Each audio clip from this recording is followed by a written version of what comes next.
And welcome back to Vancouver Actors Podcast. I'm your co-host, Michael Coleman. And I'm Sidney Quesnelle. My other, it's not really mine. You're just a co-host independently. Yeah. It's like I don't own her. She's a co-host, I'm a co-host, and we do this collaboratively. Today, we're going to talk about seeking representation. So today we're going to talk about agents, and there's lots to go over here. But before we get started, maybe we'll give a quick shout out to our sponsor, weaudition.com. You can use the code Vancouver Actors for 25% off when you sign up. Yeah, so 24/7 if you're looking to do self-tapes, as we tend to do in the middle of global pandemics. You have access to professional readers at your beck and call. You also have an opportunity to let them know that you're a professional actor and be willing to do the same if you're looking to generate a little bit of additional revenue, which we're big fans of. We think multiple revenue streams. Heck yeah. So weaudition.com is a fantastic resource. Check it out. Let us know. We're always interested to hear your feedback on what that experience is like. So, Sid, we've done a little bit on self-submissions. We've done a lot of different things on this podcast so far, but one of the things we need to do if we want to work professionally is we need access to the game. Yeah, and before we really get into it, I was wondering if, Michael, if you could comment a bit on agencies versus managers. I know that this is the Vancouver Actors Podcast, so this is very Vancouver-based. Yeah. So managers and agents are kind of similar in Vancouver, but if you could kind of touch on the differences and how in Vancouver they're like a little bit different, like the different steps. Sure, as a matter of fact, and there's actually a bridge in there too. So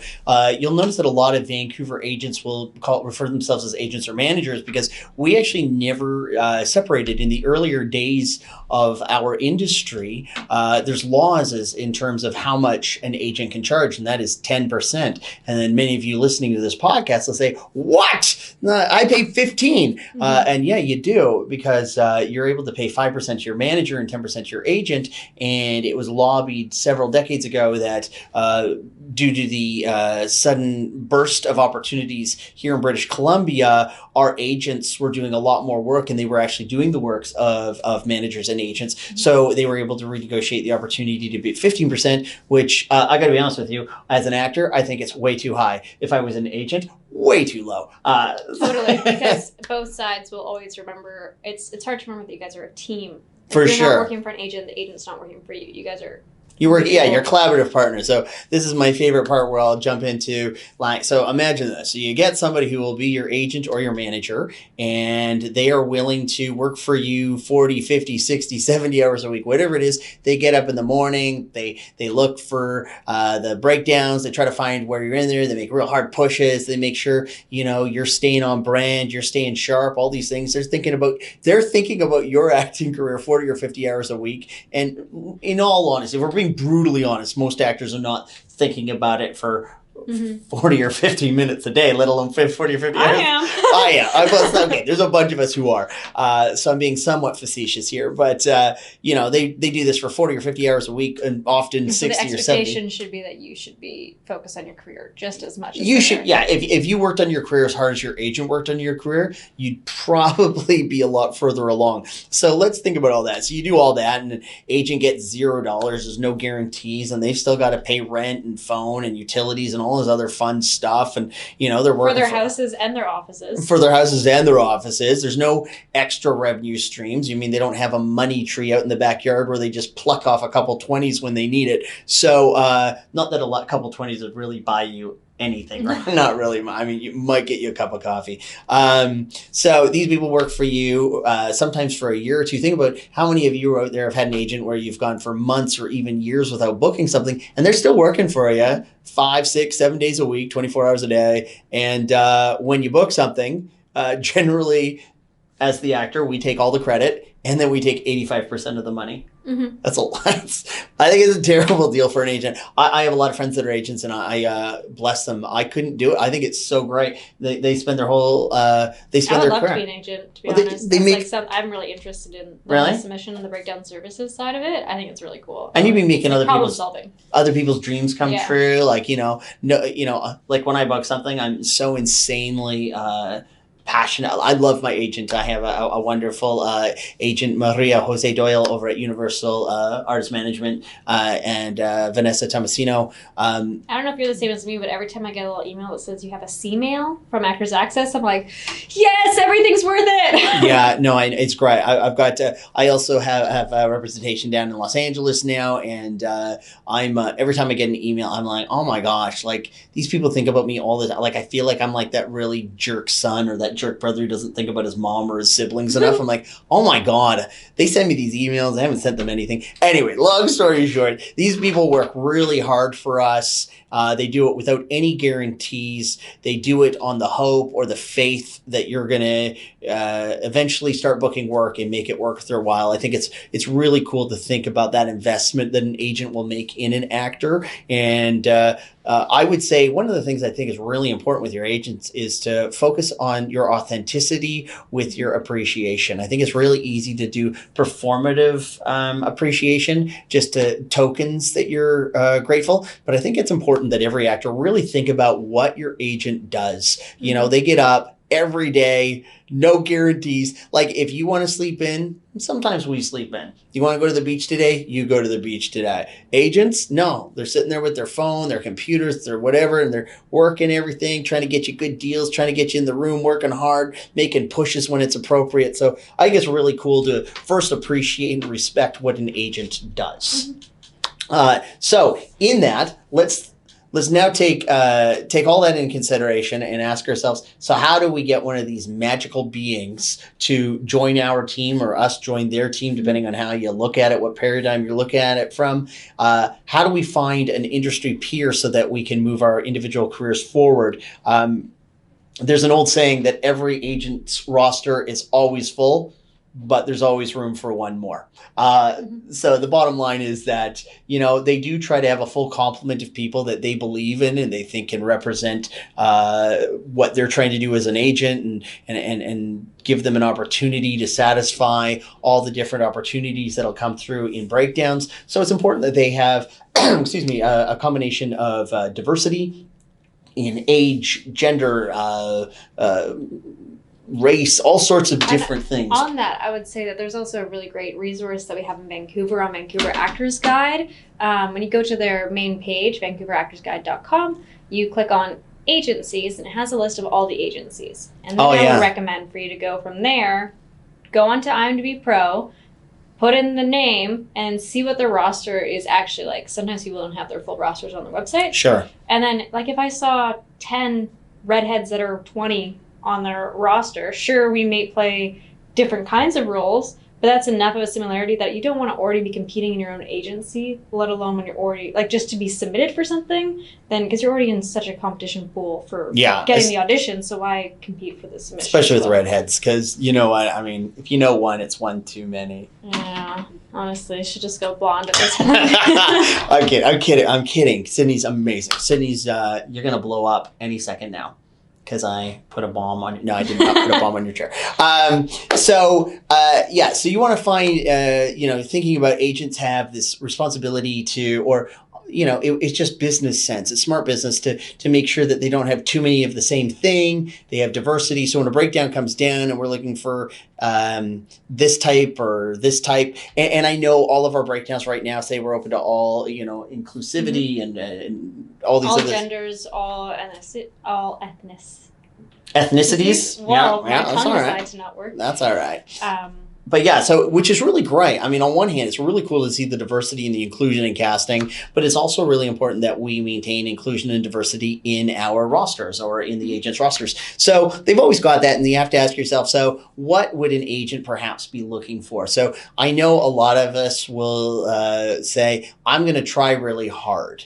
But you know what? That isn't a differentiating factor. All actors will say, I'm going to try really hard. And as a matter of fact, most won't. Most know how to say that, but most won't do it. And I feel bad saying this, but I've read a bunch of bad, I'm doing finger quotes around the word bad for our listeners, cover letters that are just like, I have so much passion for acting. I really care about acting. Well, obviously you do.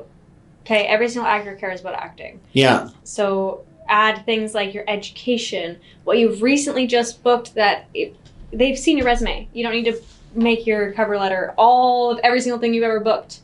they see it on the resume. That's exactly, yeah. So this gets to the point of what we're gonna cover today is what you need in a proper agent submission package, and when you're seeking representation, how are you going to be able to stand out? Because if you're just a really nice person, or you have the intentions of trying really hard, it unfortunately doesn't compare to people that have more training, more experience, or are actually doing the things needing to succeed. I know. Hashtag blessed. Hashtag actors. Oh yeah, we got shirts. Yeah, we got shirts. So this is Stay tuned. We'll post them on the website. You can go to storyinstitute.ca or contact our producer, Lydia Rimmer, LYDIARIMMER at storyinstitute.ca. That is Lydia Rimmer, LYDI, I don't know, ARIMMER.com. .ca. Wow, there you go. Everybody's listening. Okay, so Lydia Rimmer. Has Lydia made a face reveal yet? No. She's actually a robot. She's not a real human. She's a robot that just does floss dancing here at the studios. It's amazing. It's a gift. If you could see what we see. Yeah, if you're listening to this on like Anchor or Spotify or any of the Audibles, you should check out our YouTube version where we just stare at Lydia and make funny faces.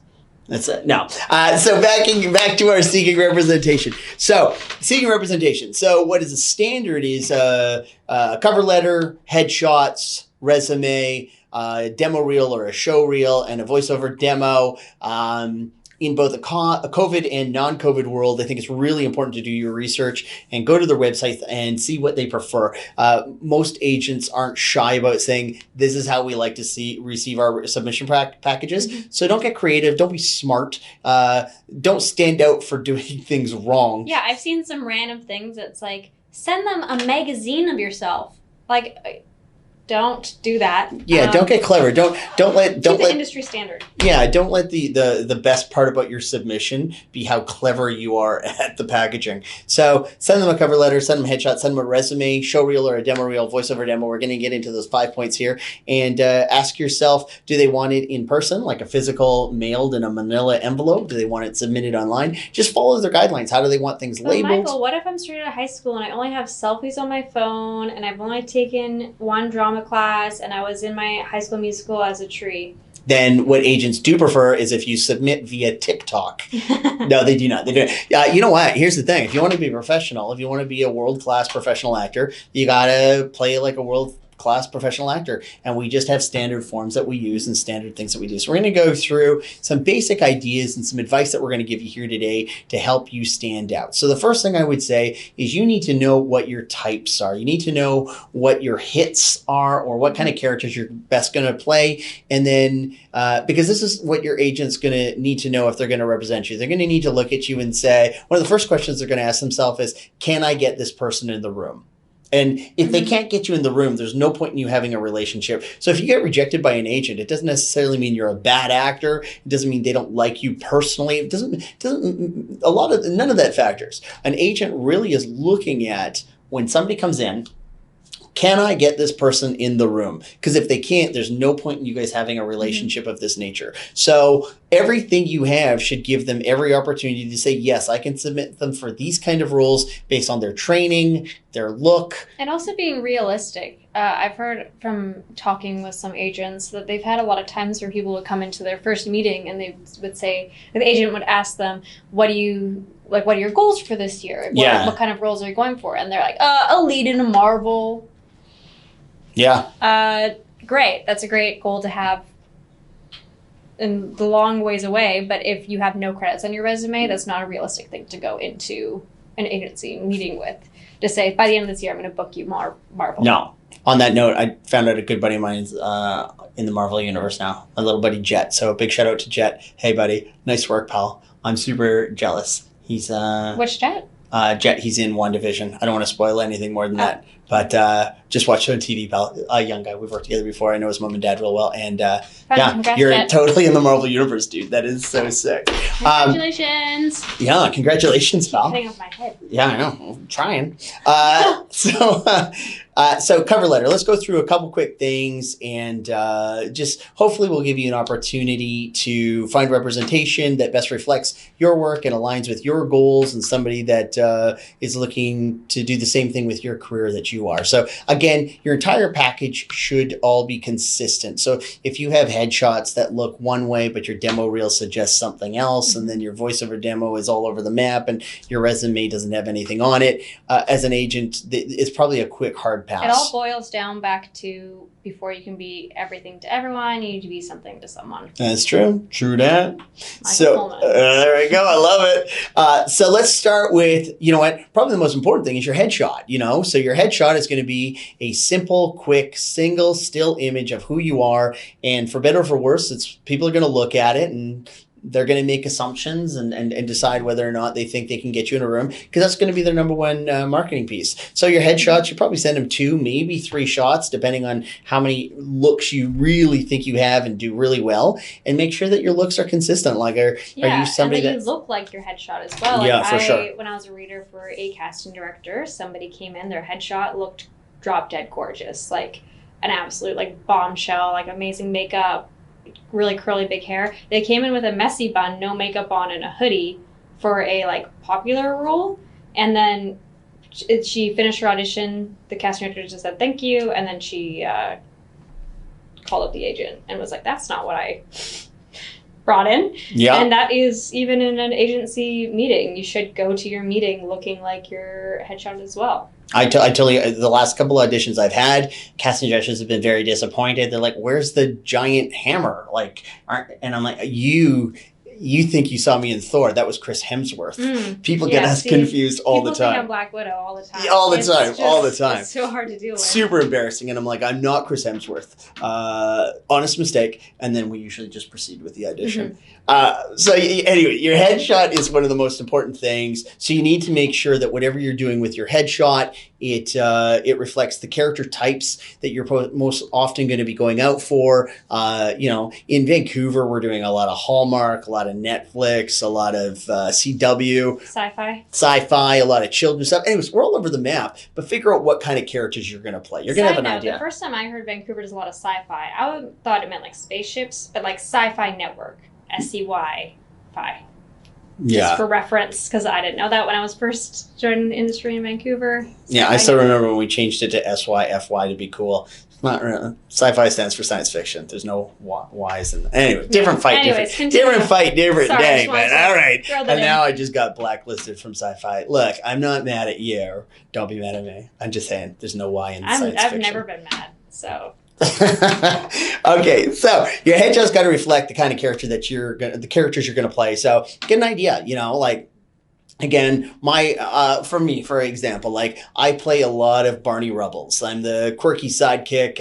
My best friend is usually the hero or the love interest, or I don't know. He's got way bigger shoulders than me, and he's got a better voice, and people like him more. And then I say funny things. But my headshots usually reflect that. Or like some of your headshots also look like the Hallmark dad. Yeah. That kind of deal. Yeah, because I like to celebrate the holidays with my family. Yeah, with a cup of hot cocoa. Hot cocoa with a Folgers Cradle.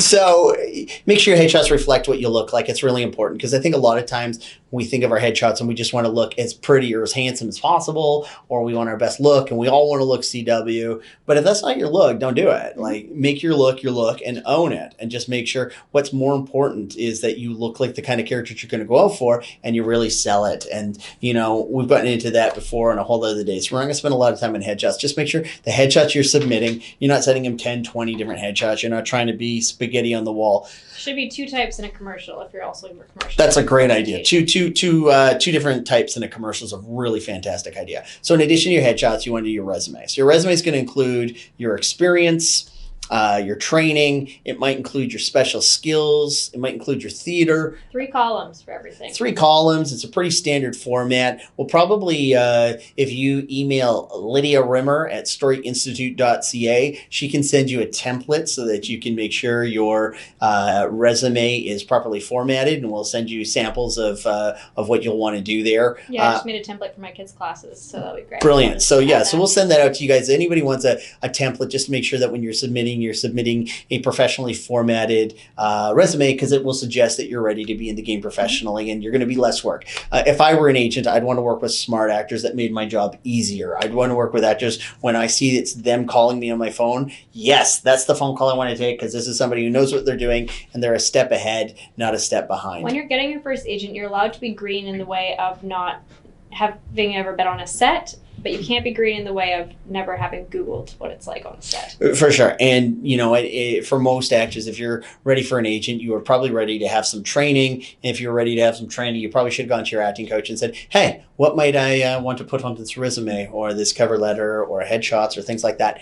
Today we're kind of glossing over all these things too, and I'm sure that we're going to have an episode more focused on just the resume and more focused on just your demo reel, et cetera, et cetera. Yeah, I think it's a great idea. So if anybody has any questions, please feel free to send them out to Lydia Rimmer at storyinstitute.ca, and we can answer questions on cover letters, headshots, resumes, demos, voiceover demos. Happy to go into more detail, but today we just want to make sure you have the right submission package. So let's go under the assumption we're sending a traditional manila envelope, old-fashioned physical copy. So you'll have your 2 or maybe 3 headshots if you've added a commercial shot. You have your resume. It's in your 3 columns on your resume. It'll have your experience. It'll have your training, theater, any special skills. If you list a special skill, make sure you include what level you do it at. Like if you once kicked a soccer ball, don't say you play soccer. Put it in there if you could play it at a decent level where it's like, yeah, that's somebody who clearly could play at a varsity level or something like that. If you play guitar, don't put guitar if you've only played guitar for 6 weeks. Make sure you've played it. You can just play Wonderwall.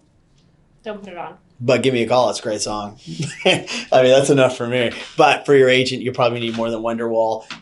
So those are a couple things. Now your demo. Your demo should, before our show reel or our demo reel here in Vancouver is something that is, probably something that's about 3 or 4 minutes worth of your work. And it just gives us an idea of what you look like on camera. So a couple pieces of advice. Don't send in a demo reel that requires, look at this, but imagine blank. Like, it's like, hey, check out my demo. Imagine if it was better lit. Imagine if the acting was better. And I get it. My very first demo reel, I still have it. I think that my acting's quite good in it, but the camera work wasn't great because I took the route of doing all the student films. Sure. And so what I actually did is I went in and color corrected it. And I reworked on the footage. I asked for the raw footage from the students and I color corrected it. So there's a couple different ways we can do it. So our demo reels in the beginning, when we're getting our first agents, are often a combination of early work we've done, or you can shoot what's called an audition style demo, and you generally put together 2 types or 2 scenes that are basically reflective of the type of characters you play, similar to the type of characters you've submitted in your headshots. Now your show reel or your demo reel reflects your headshots, and it's all part of the same package and the same actor. That Michael did my demo reel, and we did for me a action-y type, like vampire slaying type scene, and then a comedy. So it's 2 very different types that have different lighting, different kind of outfits, everything like that, so you just look different. But I do have a question for you on that. For show reels, once you've started, you're going for your second kind of agent now, you have one-liners in shows. You have a line, but you're starting to get booked, but they're only day player roles. You're like, here's your coffee, sir. Sure. But then that's not really showing your real acting. It's not. So it's, it's going to be a delicate balance. And I know a lot of us want to show our full library of everything we've ever been. I know I did. When I first started acting, every time I got a line in something, I'm like, that's going on the demo. That's going on the demo. But it's not, let's think about what the demo does. The demo gives us a reflection on what you look like or a reason to bring you in, a motivation to bring you in. So I would say if you handed Meryl Streep a cup of coffee and you guys had a good 20 to 30 seconds together, I'll put that on my damn demo for sure. If it's just a Meryl and it's your hand saying, here's your coffee. Probably not a lot there. It's cool to show your mom, put on your sizzle reel. A sizzle reel is a little bit different that can go on your website as like a, here's everything I did this year. For sure. But what this demo reel should show is that your authenticity, your believability, your ability to behave truthfully in imaginary circumstances, what you look like, and what your character types are. So your demo reel, again, should reflect your headshots and everything else that you've got going on here in your submission package. So your audition style demo would generally be 2 scenes, your 2 most popular hits. Each scene's probably about a minute and a half kind of thing. Showcase your as much diversity as you can, your emotional range, your character range, all these different sorts of things, so we get an idea. It's not an all-inclusive library of everything you can do. It's just your 2 strongest hits in terms of the type of characters you'd be reading for, so that when your agent gets those characters, like, oh yeah, I get, like, with Sidney, we did the comedy one, and then we did sort of like the young female hero, and then we did the other one that was like the more ass-kicking hero. And one was like an everyday kind of style, like an Anna Kendrick kind of style. And the other had a bit of a Buffy the Vampire Slayer kind of vibe. So, but again, those are the 2 types of characters that she's most often been auditioning for and will continue to audition for. So when an agent sees those, they're like, oh yeah, not only do I see the types of roles that she believes she should go for, but I actually believe, that's she does a really good job. I get it. She'd be great in this role. And if you don't know your type yet, and you don't want to just be asking your acting teacher who knows and loves you because they've molded you into something, a good way to do it is from self-submissions. If you're not getting auditions for them, even for a student film of a certain type, maybe you're not that type. For sure. That's a good point. So earlier I'd mentioned all the Marvel Universe Thor comparisons. I've never auditioned to play a Norse god. Blows my mind. My mind. Keep trying, though. I mean, I've got a mirror. You're looking at me. Yeah. Oh, no. Still not Thor. What can you do? My mom says that I'm Thor, so whatever. So your demo reel is going to be about 3 to 4 minutes long, 1 to 2 minute scenes max, showcasing your strongest hit, and then your final piece might be a voiceover demo. Basically, a pretty traditional demo would be your animation demo, commercial demo, and your narration or your audiobook type demo. Those are 3 great ideas where somebody within 3 minutes can kind of get an idea of your range, your vocal range, from age range to vocal qualities, your different resonators, your emotional authenticity, your emotional diversity. There's a lot goes into it. So, an animation demo, you might showcase 12 to 20 voices, let's say, that showcase age, type, vocal resonators, all these different sort of things, archetypes. You might do a commercial demo that is maybe 4 to 6 different 10 to 15 second clips of different sort of tones. Yeah, commercial tones. And then your narration one, you might do something that's more of a traditional reading from a book or an audiobook. And then you might do one that's more of a technical read, just to show that you can be engaged in either or and make like mine sound. Is Hunger Games for narration, Hunger Games, because teen girl and can sound a little bit angsty. And then the other one was like techie kind of style for video games. For sure. So again, you got your cover letter, headshots, resume, demo, voiceover demo. You might put your voiceover demo on a tiny little thumb drive or something of the sort. They're pretty cheap and cost effective to do these days. It's not a bad way to do it, just so people can. You want to make it as easy as possible for people to take your package, have a look at who you are, and make an assessment, and something that they can send around the office. Because a lot of times you send something to an agent and they're like, you know what, I've already got one of these people on my roster, but this would be great for her or him. Yeah, and Trisco's really good about that when you submit to them. I submitted them to them way too early, but they emailed me and they said, 4 hey, in the morning. No, I'm just kidding. That's dumb.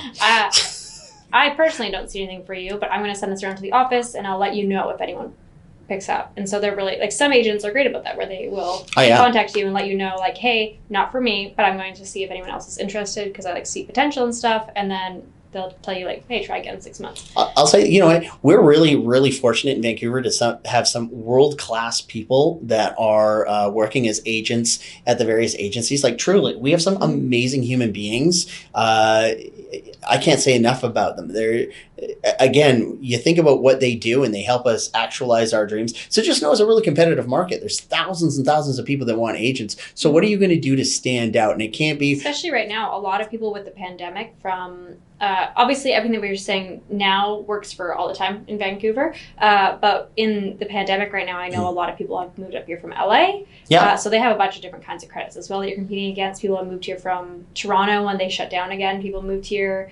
So it's just kind of like, this is a budding space because I feel like our film industry has done a really good job with keeping sets safe.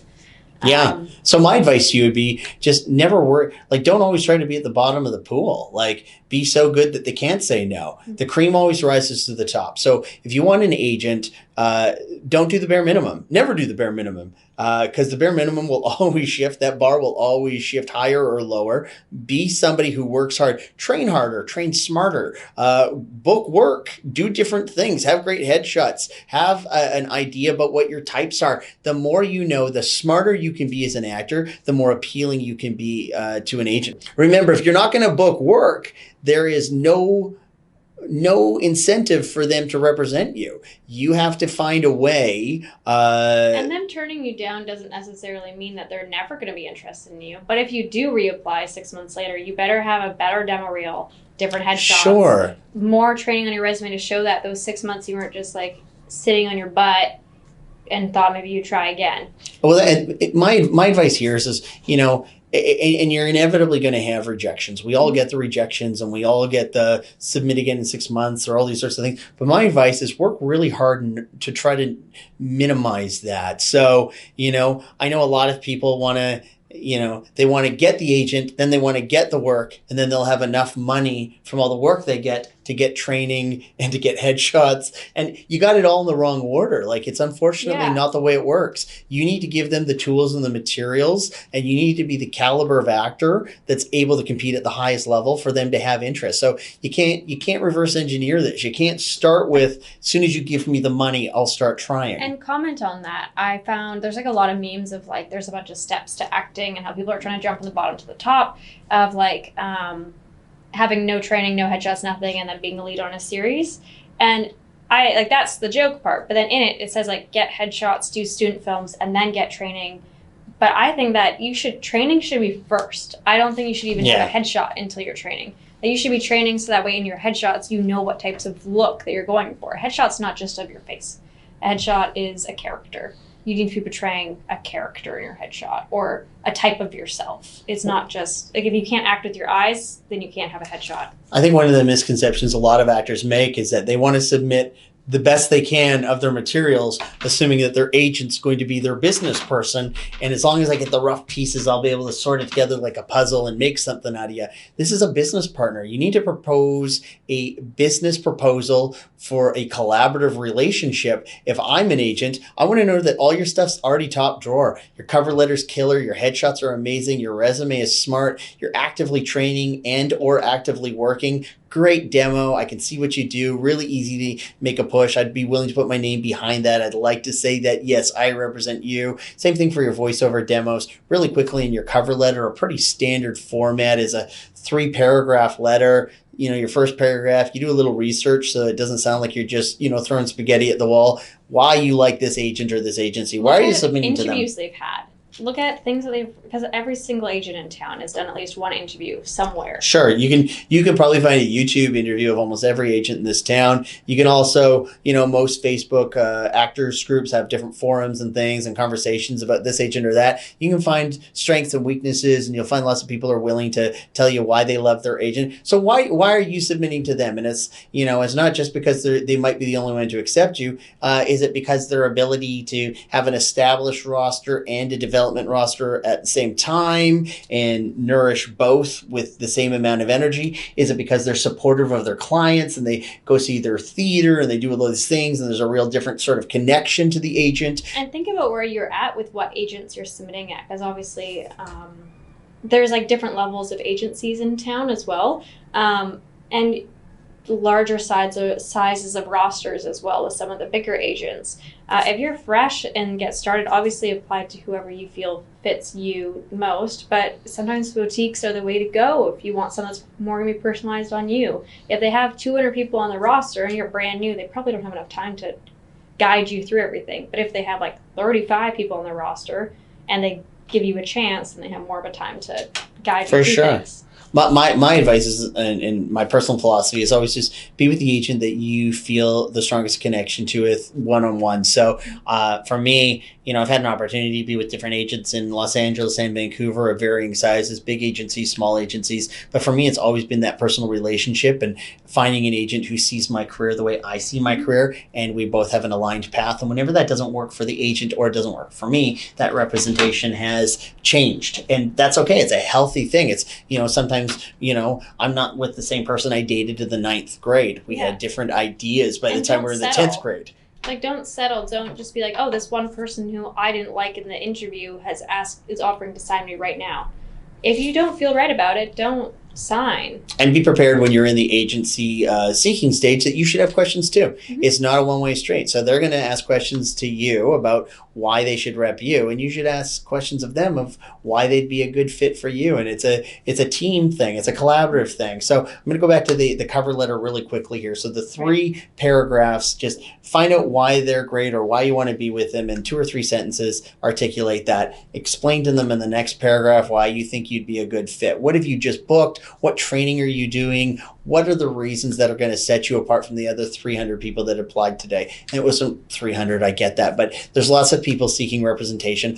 Why are they going to look at you, or why are they going to have a meeting with you over somebody else? And then your 3rd paragraph is why you think you'd be great together. It's a really simple, clean format. Don't overspeak it. Don't try to have the whole conversation in the cover letter. Your submission package is an opportunity for the opportunity. The opportunity is the opportunity to have a meeting, which is an opportunity to have representation, which is an opportunity to get auditions, which is an opportunity to book work. And every opportunity is just an opportunity for an opportunity. So make sure when you're building your submission package, you're not cramming the entire conversation into one letter or one resume or whatever. It's meant to create an opportunity for a meeting. Mm-hmm. And I would say in your digital manila folder that you're sending, I would also include, so we already have the cover letter, we have the 2 contrasting headshots and a commercial headshot, we have your demo reel of either work you've done or 2 contrasting scenes, your voiceover demo reel, and then I would even say to add, if you've already done your research and actually have an Actors Access page, and you have a legitimate looking IMDb, link that as well, and a casting workbook. If you just have those linked at the bottom, just by putting at the end of your email, that's really nice. Not the same link as your cover letter, but just hi, I've attached all these things. Links below, link to demo reel, link to this, link to this, link to this. It's just an easy way for them to... go get your Cavco number. Go get your Cavco number. You'll need that. If you're going to work here in Vancouver, it's how they use their tax credit. So do the things in advance that show them that you're working on your career and taking it as seriously as you hope they do. But understand that you're the CEO and president of your business, and you're looking for a collaborative business partner, not somebody to do the work for you. And that's where a lot of actors, unfortunately, run into bigger obstacles is, I don't want to worry about the business. I don't want to. The agent does that. I've heard even comments of people that we know mutually where they're like, "Oh, I'll get my social media together when I have an agent." Sure. Do it now. Or it's like, you know what? I don't want to get headshots. I want my agent to tell me what I should do. Or, you know what? They should be involved in the process. But if you've lumped it all onto their plate, I wouldn't represent you. It sounds like you're going to do nothing. It sounds like I'm going to do all the cooking and you're going to do all the eating and then I'm going to do the dishes. Mm-hmm. I already hate this relationship. So don't be that person. Find a way to make yourself appealing. Be a smart actor. If you're getting paid 85%, do 85% of the work. Yeah, it's actually really simple. If you're going to take 85% of the money, do 85% of the work. If you do that, you'll find that more agents are interested in representing you. And again, I'm going to go back to you submit the thing either online or in the physical manila envelope, following their specific guidelines, right to the letter. Again, don't be creative. Follow the industry standards. Once you get the meeting, have a list of questions so that when you're ready to get an agent, getting the meeting is just the first step. The second step is finding out if you guys like each other and if you're going to be a good fit. And remember, if they take the meeting, that means they already subconsciously feel like, I could probably represent this person. And you're either going to tip them over the fence one way or over the fence the other way. So I'll tell you right now, if I was an agent and somebody came in and didn't have any questions for me, it'd probably be a non-starter right away. I'd say, if you don't have any questions, it sounds like you're expecting me to do all the work. What do you want to do? And if you come in with a lot of expectations and no gratitude, also a red flag. I know some of the questions I asked in some agency meetings I had was, if I book work on myself, how much are you expecting? If it, like, with my agent right now, if I make over $500, then she gets 10%. If I make under $500, I keep it, kind of thing. So it's just having respect enough to, like, let them know, hey, I'm still doing submissions. If this is the beginning of your career, this is, like, Sure. a while ago. And just, like, having questions like that, like, what kind of casting directors do you have good relationships with? Have those kind of questions ready to go. Here's a great question. What kind of roles do you think you'd see me going out for? What size of roles? What character types?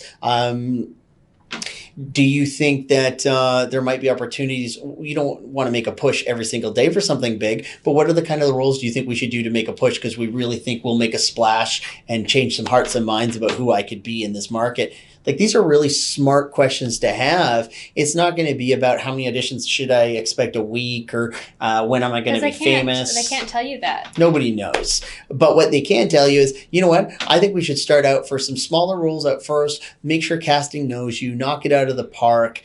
You know, let's get you on set a few times. Let's create a good reputation. Let's figure this out, and then let's build it from there. And I think if you do that, then you're slowly working this relationship together. So, like we said, that was kind of like a zoomed out version of everything you need for a agency submission. Yeah. And this is kind of all about making your brand and knowing your brand before you submit to someone. For sure. And on that note, next week, Uh-oh. our guest is Teaser. Diane Spoiler. Foy, who is a entertainment publicist. Yeah. And she's all about brands and how to market yourself for your business. And really exciting. She's really listened to a little bit of her some of her different podcast appearances on other platforms, and what she's doing. She really aligns with our commitment to know your why. Mm-hmm. That's a big thing. Know your why. Everybody can do the same what and the how, but what's your why? Know your why and make it sure it aligns with other people's whys. This industry can be one where we can change expectations. We can have more control over our destinies and fate than we've been originally led to believe. If you're one of the actors whose entire career depends on, I wake up in the morning and if I have an email that I got an audition, yay, I'm still in the game. If I don't, I'm terrified that I might be out. You're not doing enough. Because we all know that there's those stories of somebody got picked up in a mall and signed with like a huge agency in LA, or they saw a YouTube video of you singing and now you have a record label. That's great, but let's also know the regular route to go and know that path as well, the industry standard. For sure. And if that happens, fantastic, but you've already started laying down your pathway. Some people become millionaires by scratching scratch tickets. It's not a business plan. So if you want to be a professional actor, don't hope to get discovered in a mall. Don't hope to get discovered at the beach. I was just going to go through a whole bunch of geographies. Yeah. Just don't hope to be discovered somewhere random. Be discovered in an agency office. Yeah. You know what? Learn how to be really good. Learn how to serve the story. Learn how to be a smart actor. Learn how to give your agent tools consistently. Upgrading your craft. Booking more work, keeping consistent with your headshots. Like, stay strong with your material, stay strong with your new things. So every week, every month, your agent has a new tool or device, or maybe that's too much, but keep consistent with giving your agent more tools so that they can better serve you. Yeah, be discovered when you're ready to be discovered rather than being completely green. It's better for you to have that training to back up. You only make first impressions once, so make the first impression right. You get to make them again. You can always be rediscovered. You can always have reinvent yourself. But my advice, or our advice, would be, you know what? This is a really amazing industry, and it's really cool. But it takes smart work. It's not just hard work. It takes smart work. It takes consistent work. So you've heard a few things on the cover letter, headshots, resume, demo, and voiceover demo. Again, if you contact Lydia Rimmer, she can bridge connections to either one of us and we can give you more information. But don't put yourself behind the 8 ball before the game even started. Make sure that you understand that you need to come across like a professional before the game even begins, and you need to be one of the packages that stands out for the right reasons. Great headshots stand out, the right training, the right bookings, the right demo, the right cover letter. There's so many different ways to do it, and the professional actor knows how to hit every single one of those in a submission package and get an interview. It's tough. Agents generally don't. There's very few agents who are like, I got no actors on my resume. Sure hope some people submit today. That'd be neat. It's not the way it works. I get that it's really hard to film a demo reel right now, but you can even do it at home using weaudition.com. If you use our code Vancouver Actors, you will get 25% off, and you can shoot a self-tape demo reel if you're in a pinch. For sure. Now. We also, we've never promoted the school on this podcast, but you can also do it at storyinstitute.ca. We do free demo reels for our existing students, whether you're in a part-time or full-time class. Free demo reels is just a part of what we do. So consider that.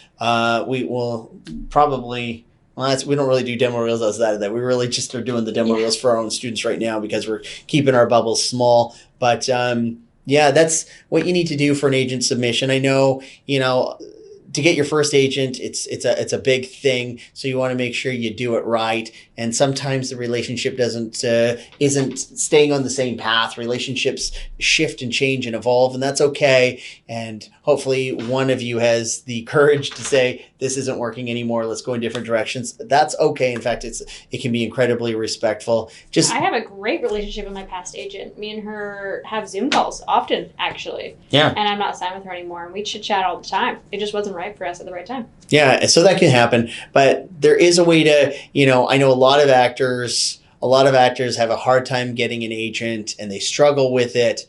But if I ask them, are your headshots up to date? No. Are you training?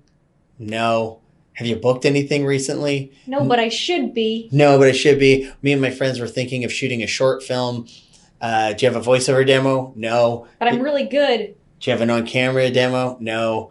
What are you going to put in your cover letter? Oh, I've never done one before. Like, again, like that's an over 5. Every day. Yeah. So I get it, but I don't have enough time. I don't have enough money. I don't have enough this. There's a lot of reasons actors don't have enough blank to do it. But remember, you're starting a business. If you're going to start a business, you got to walk in and be a business that somebody wants to be in business with. Your number one ability in this industry will be your availability. So make sure you're available to train, available to have good headshots, available to get your demos done. Make sure you have availability. It is the key to being in the industry and seeking agents that will be also wanting to seek you. Mm-hmm. Does that make sense? Yeah. All right. Well, thanks for listening to the podcast again. Another long one. Yeah. So next week we have our special guest, Diane Foy. Yeah. So that's going to be a lot of fun. That's going to be a different one for us because we're going to Zoom her. I think I just used Zoom as a verb, but we're going to Zoom her and we're going to invite her to share some of her insight and wisdom. She's a lot of personality in such a great way. It's going to be super exciting.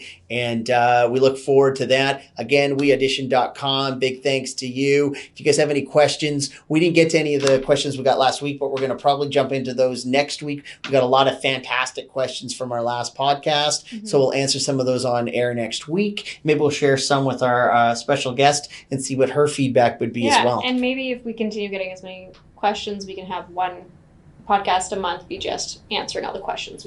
So please, again, Lydia Rimmer at storyinstitute.ca. Submit your questions. We'd love to answer them on air. Thank you for listening. If you're listening to this podcast and you want to see my super cool new shirt, hashtag blessed, hashtag actors life, you got to watch us on YouTube. And we thank you for listening or watching or smelling. I don't know what senses you were using. That's your call. But thanks for being here today, and we look forward to seeing you next week. Bye. Bye.